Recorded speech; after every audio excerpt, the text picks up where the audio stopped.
ಪ್ರತಿಯೊಬ್ಬರಲ್ಲ ಆತ್ಮ ಇರುತ್ತೆ. ಆತ್ಮಗಳು ಏನಾಗ್ತಾಯಿದೆ, ಎಲ್ಲರಲ್ಲೂ ಇದೆ.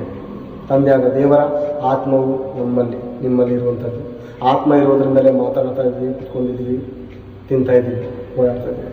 ಈ ಆತ್ಮ ಒಂದು ವೇಳೆ ಬಿಟ್ಟು ಹೋದರೆ ನಮ್ಮನ್ನು, ಒಂದು ವೇಳೆ ನೋಡಿ ಈ ದಿನ ಮಾತಾಡ್ತಾ ಇದ್ದೀನಿ, ಬೆಳಗ್ಗೆ ಚೇತನನು ಅಂತ ನಾನು ತೀರೋಗುವ ನಂತರ ಅನೇಕರು ಬರ್ತೀರ. ನಮ್ಮ ಮನೆಯವ್ರನ್ನ ಕೇಳ್ತೀರ, ಮಕ್ಕಳನ್ನ ಕೇಳ್ತೀರ, ಎಷ್ಟು ಗಂಟೆಗೆ ಹೊರಟೋದು ಚೇತೋದು?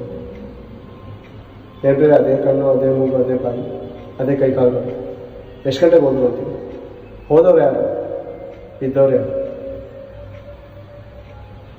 ಇದ್ದದ್ದು ಜೇಡಿ ಮಣ್ಣಾಗಿರುವಂಥ ದೇಹ, ಓದದ್ದು ದೇವರು ದಯಪಾಲಿಸಿರುವಂಥ ಆತ್ಮ ದೇವರ ಬಳಿಗೆ ಸೇರುವುದು.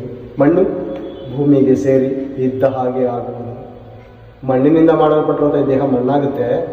ದೇವರು ದಯಪಾಲಿಸಿರುವಂಥ ಆತ್ಮ ಆ ಪರಮಾತ್ಮನ ಬಳಿಗೆ ಹೋಗುತ್ತೆ. ಆ ಮಾತು ನೋಡೋಣ. ಪ್ರಸಂಗಿ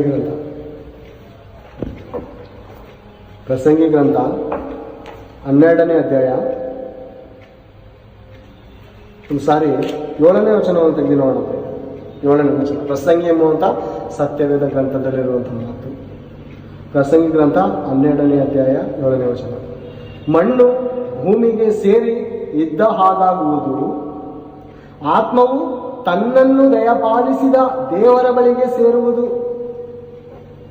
ಅನೇಕರು ಅದಕ್ಕೂ ಏನೇನೋ ಕಥೆಗಳು ಕಟ್ಬಿಟ್ಟಿದ್ದಾರೆ. ಆತ್ಮ ಅಲ್ಲೋಡಾಡುತ್ತೆ, ಮೋಸ ಮಾಡೋರನ್ನ ಕೊಲ್ಲುತ್ತೆ, ಕೊಲೆ ಮಾಡಿದವ್ರನ್ನ ಕೊಲ್ಲುತ್ತೆ ಅಂತ ಫಿಲಮಲ್ಲಿ ಬರೀ ನಟನೆಗಳನ್ನ ತೋರಿಸ್ಬಿಟ್ಟಿದ್ದಾರೆ. ಪ್ರಪಂಚವನ್ನು ಹಾಳು ಮಾಡ್ತಾ ಇದ್ದಾರೆ ಇಲ್ದ್ರ ಕಥೆಗಳನ್ನ.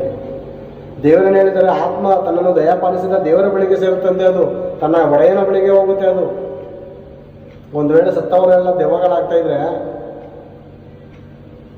ಬಿನ್ ಲಾಡನ್ಗೆ ಪ್ರೇರೆ ಎಷ್ಟು ಜನರ ಮೇಲೆ ಕಣ್ಣು, ಎಷ್ಟು ದೇಶದ ಮೇಲೆ ಕಣ್ಣು. ಹೊಸಬಾ ಬಿನ್ ಲಾಡನ್ ಮತ್ತು ಅನೇಕ ಭಯಂಕರವಾದ ಕ್ರೂರರು ಇದ್ದಾರೆ ಪ್ರೇರೆ. ಅವರು ಸತ್ತ ನಂತರ ದೆವ್ವಗಳಾಗಿ ಸೇಡುಗಳನ್ನು ತೀರಿಸ್ಕೋಬೋದಾಗಿತ್ತಲ್ಲ ಅಲ್ವಾ?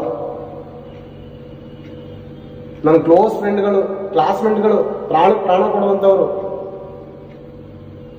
ದೇವ್ರ ಹತ್ರ ಬರೋದ್ರೆ ಕೇಳಿಲ್ಲ.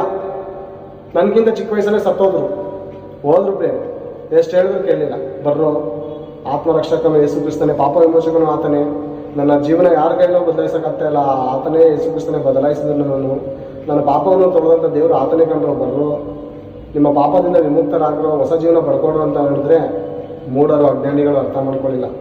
ಅವರು ಅದೇ ರೀತಿಯಲ್ಲಿ ಮತದಲ್ಲಿ ಸಂಬಂಧಪಟ್ಟಂಥ ದೇವರು, ಕುಲಕ್ಕೆ ಸಂಬಂಧಪಟ್ಟಂಥ ದೇವರು ಅಂದ್ಕೊಂಡು ಅಜ್ಞಾನಿಗಳಾಗಿ ಆಕ್ಸಿಡೆಂಟಲ್ಲಿ ಒಬ್ಬ, ಜಾಂಡೀಸ್ ರೋಗ ಬಂದೊಬ್ಬ, ಸಾಲ ಮಾಡ್ಕೊಂಡು ಸೂಸೈಡ್ ಮಾಡ್ಕೊಳ್ಳೋದೊಬ್ಬ, ಭಯಂಕರವಾದ ರೀತಿಯಲ್ಲಿ ದುರ್ಮಾರ್ಗ ಬಂದು